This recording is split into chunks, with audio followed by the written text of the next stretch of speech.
Hey YouTube viewers, my name is Tony Hepp, and today I'm going to do a 10 to 15 minute presentation on what's sometimes called a bug out bag. I've got it on my back right now. I also like to call it my emergency survival slash prepping kit. I keep it in my vehicle all the time. That came the recommendation, I think it was Dave Champion years ago. But if you think about it, most Americans, and myself included, we travel a lot for work, for pleasure, and frequently we are many miles from home, even today, every day of the week when you commute to work.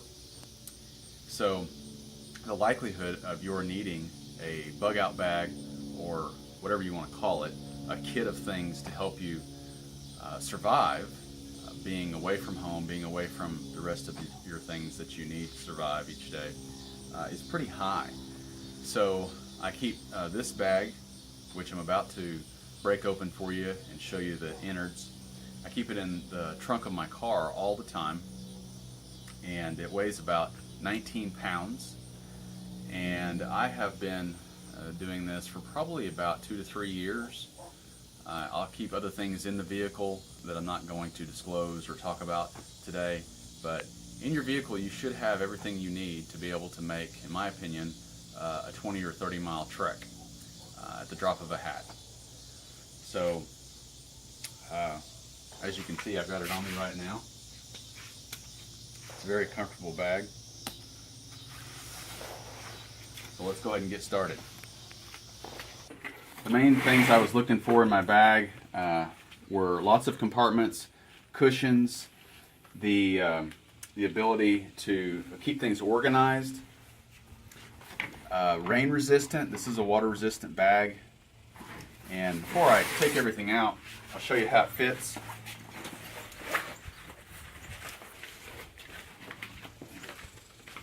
Is that better? Yep. Okay. So it's got a should have unbuckled this. It's got a large, robust, thick, padded waist buckle belt. You can see you can tighten it, and then it's got, as you would expect, the ability to tighten each of the shoulder straps, and then very important, it's got a strap across the center as well to help keep that load as close to your body as possible so it's not hanging off of you. Is it pretty comfortable? It's very comfortable, and that's what it looks like from the rear. I can't tell you what it is right now or who made it because I don't remember. There's no brand on it? No, there's no brand anywhere on it. I think I bought it, I've probably had this about 4 years, and I think I bought it when we lived in South Texas from a tactical supply store.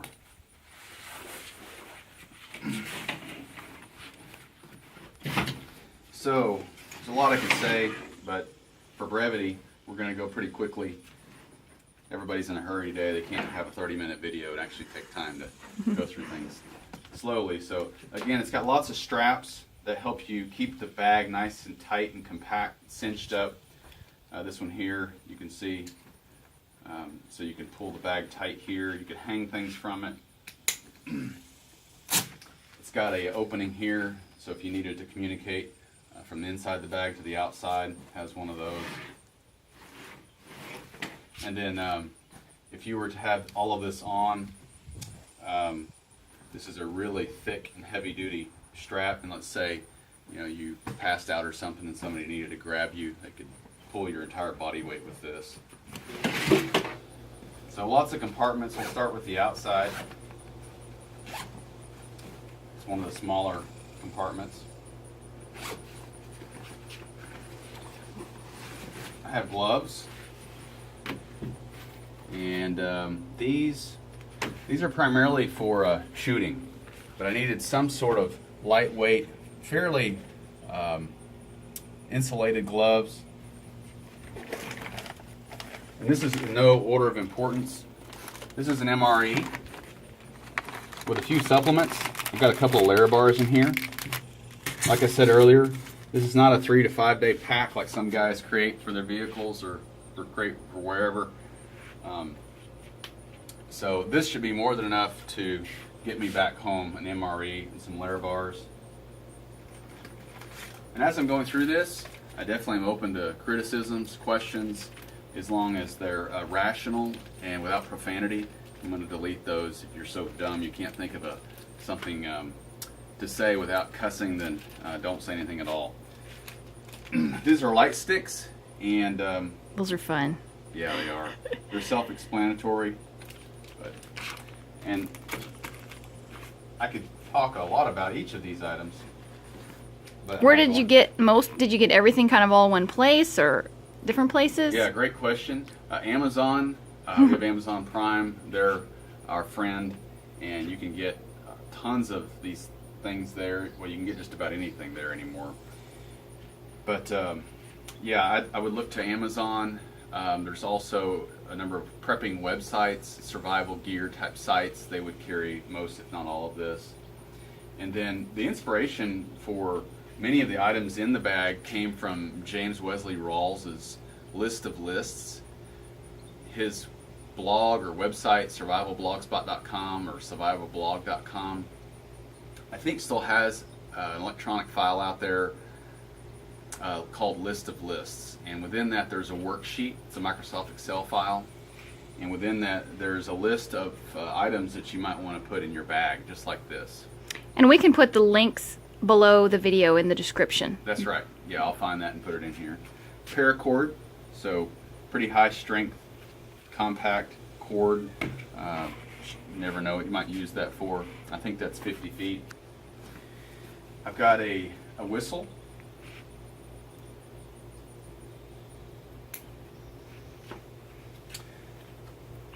So real high pitch, high volume. It has a little bitty light as well.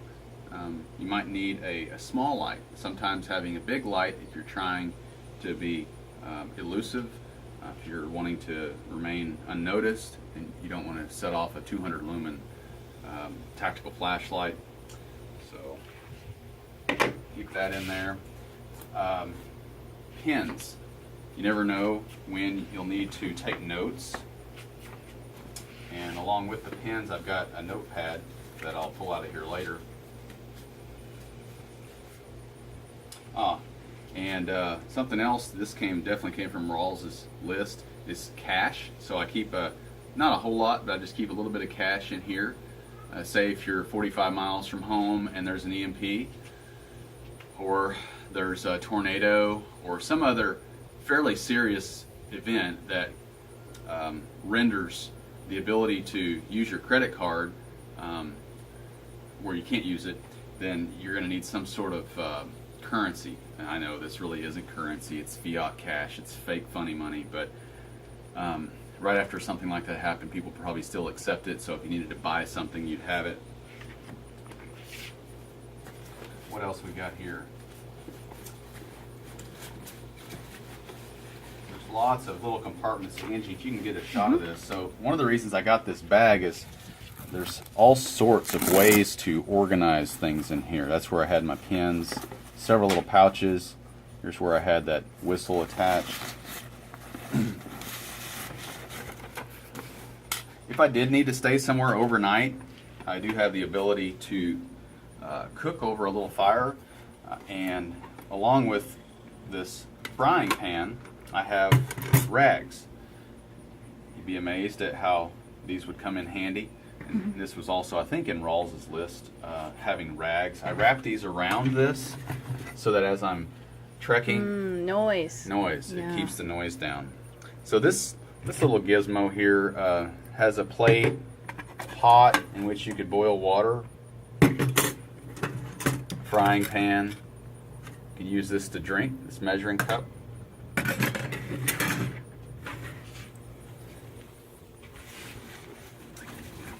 What else? I think that's it for this pouch here and that pouch there. Molly loops, some Velcro backing here. You need to attach something.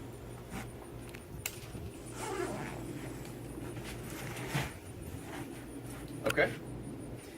inside here, again, several isolated compartments that are zippered with mesh so they can breathe. So you can see what I've got in here. One of the most valuable things that I carry in here, this may be a surprise to some of you, it shouldn't be, because they've been used for thousands of years by cultures around the world for all sorts of things, for cooking, for cleaning, for maintaining health and wellness, is essential oils. So in this little pouch here, that's a pretty manly color, I realize, green and white polka dot. You stole that from me, didn't you? I think I did steal that from Angie. I needed something in a pinch. So lavender, this is known as the Swiss Army knife of essential oils. And you can probably see on there it's made by Young Living, which is the only brand or manufacturer of essential oils that we trust. They're all therapeutic grade, and most of them can be taken internally. Peppermint and thieves. So we could spend a half an hour just on each of these and why you would want to have them in your bag, but that's not the purpose of this video. So thieves, peppermint, and lavender essential oils in a little pouch. And then again, more straps to keep things nice and tidy in your bag. I've got a Boonie Cap. I'm losing my hair, as my wife sometimes tells me now, and if it's really sunny, you don't want to get a sunburn, so keep that in there. Oh, you're not going to model it for us? No, not today. If it happened to be cold, or if for some reason I didn't want people to see my face, I also keep this inside my bag. And that goes over your head if you were wondering. An extra pair of socks. In my vehicle, I always have boots. I frequently, as I said earlier, well, I don't frequently, I always work as an engineer, and many times I have dress shoes on, which don't make good walking shoes. And so I keep some heavy-duty boots in my car that would suffice during fairly cold temperatures. Keep extra socks. Underwear, black, you know, in case I need to do night ops in my underwear. That's a joke. I keep an extra shirt. It's just a general camo shirt from Rothko, I think. And then an extra pair of pants. These are again camo with a 2-inch wide, fairly heavy duty belt. Yeah, because I mean, you might be at work and or out and about in shorts. That's right. And a tank top or something, or just coming from the gym and you've got, yeah. That's right. This is a poncho. Cheap. Get them on Amazon or wherever. So if it's a downpour, you definitely are going to need something. You're probably not going to be able to handle an umbrella at the same time you're carrying stuff. And you want to have, as much as possible, when you're on a trek like that, trying to get back to your family, both your hands free, if for no other reason, just for catching yourself if you were to fall, walking in unfamiliar territory on slippery surfaces, or if someone were to try to attack you, you want to have both your hands free. So if you're carrying an umbrella, that's going to be hard to do. Inside this big Ziploc bag is a mosquito net. So if I were to have to stay the night somewhere, I'd have the ability to keep the nasty bugs from biting me, and I'm a mosquito magnet, as my wife will tell you. Yeah, well, you have essential oils for that. I do. And then this is a blanket, believe it or not. I've had this for years. I should probably open it up and see if it's not all broken up, but this is an emergency heat blanket. I forget what they call these, but if I were in a situation where I needed to sleep in my car and it was really cold, I could wrap myself in this. It helps you preserve your body heat. It's fairly small, extremely lightweight, so I just threw it in there. And then this is a multi-purpose blanket. It's water resistant. I could sleep on it. I could use it to help keep warm. I can't believe you're pulling all of that out of there. As you just keep taking stuff out. I know. This is a hammock. Man. Yes. So believe it or not, I could string this up between two trees or a pole or something to support my weight, of course, and I'd have a place to sleep. Hopefully wouldn't have to use that, but This is the notebook I mentioned earlier. So if I needed to take notes for some reason, I'd have that, and those are my pens again. See how this bag sits upright by itself? Mm-hmm. So that indicates there's some stiffness to this part of the bag. There are big, thick pads that are removable in this backpack. There's a zippered pouch here. So again, a very high quality bag. And oh, here it is. It's a Condor. Oh, you found it. I did. So most of you guys who would have any interest in this video at all know Condor. They are a pretty good manufacturer of survival gear, of tactical gear. So moving on, we've got pouches on the side here too. I've got binoculars. These are compact Bushnell binoculars, very affordable. A flashlight, and this I've changed out this is a standard Army surplus store flashlight. I've changed the bulb to an LED. Extra batteries, not for that flashlight, but for this flashlight. So I have two flashlights. This is a pretty high lumen flashlight. Let me guess, because 2 is 1 and 1 is none. Ah, my wife. She's the bomb. She knows well. Now some of you may be asking, well, I don't see any guns and ammo yet. That's true. So what do I have for personal defense? Well, as everyone who knows me knows well, I always have a gun on me, a pistol at least. And so that would be my self-defense in a pinch, trying to get back to my family. I may have other things in my vehicle, but I'm not going to talk about those. And then this is very important. In this Ziploc bag, I've got a Sawyer water filtration product. It says zucchini. Yes, it does say 3 cups of zucchini. I stole this from the wife. So in here is it's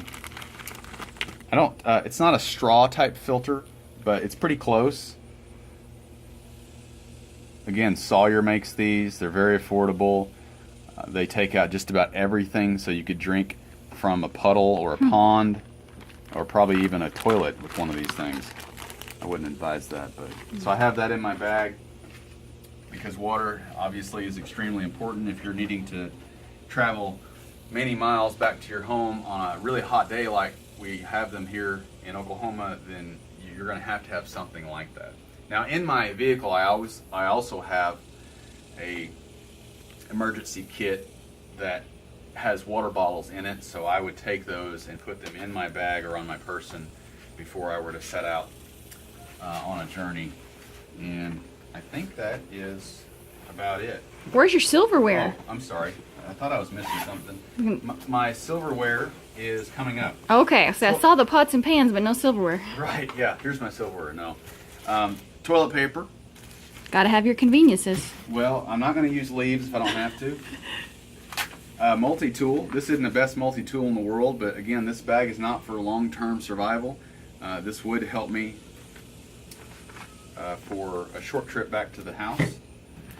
Gold Bond medicated powder for absorbing moisture in areas where guys sometimes get moisture that irritates them.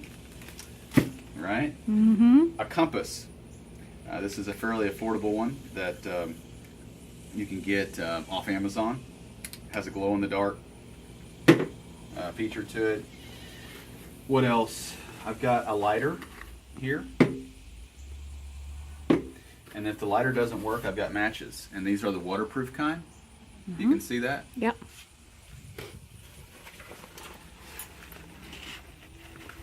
And then I've got a can opener. Military style. I forget what these are called. There's some term for them, but it's a can opener. It's not very ergonomic, but it works. Mm-hmm. What's that, a Cpr Shield or something? That is a Cpr Shield. If I found someone who needed resuscitated, I could put that over their mouth. This is face paint. This is green and loam colored, light green and loam. In case you needed to try to get away, disguise yourself, blend in with the woods, for example. Lotion. You be surprised if on a really, really cold day how quickly your skin that's exposed could dry out. So I've got that. And then in this pouch, again, there's so many pouches in this bag. Wish I knew the model of the Condor bag, but here's my utensils. Finally.